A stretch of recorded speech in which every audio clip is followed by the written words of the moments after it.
रहे हो डीजे कमलेश्वर पुरिया को। पहिर के लहंगा एतेक महंगा खूब झमकौने छे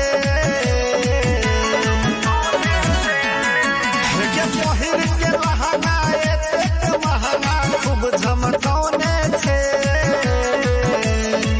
कोन सेंट लगौने छे ओढ़नी में भूरा कोला गमकौने छे कोन सेंट लगौने छे ओढ़नी में भूरा कोला गमकौने छे।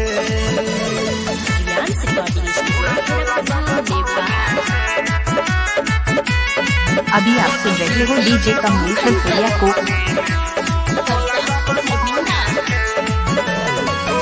तोरे छहाला सगरो तोरे छसर जागे तोरा जवानी पकह के करे छौ खर्चा के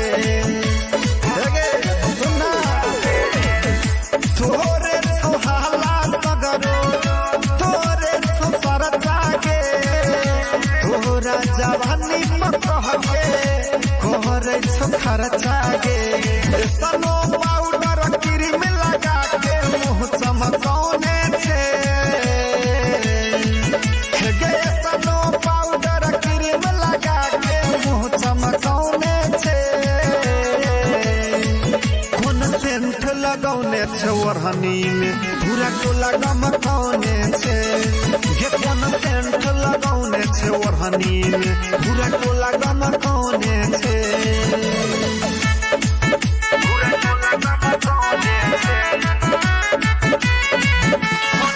अभी आप सुन रहे हो डीजे कमलेश्वर पुरिया को। जहाँ नहीं छियौ हम सब तोहरा राजा के पूछै छौ राजा अरुण रसिया बाजा के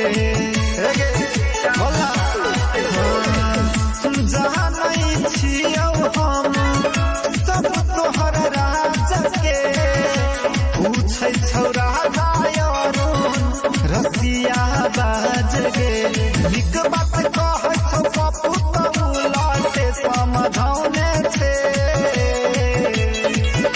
गे निक बात कहै छौ बेटी तू लौटे समझौने छे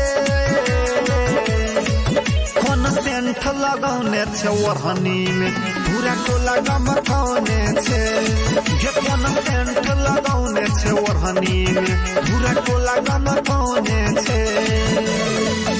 अभी आप सुन रहे हो डीजे कमलेश्वर पुरिया को।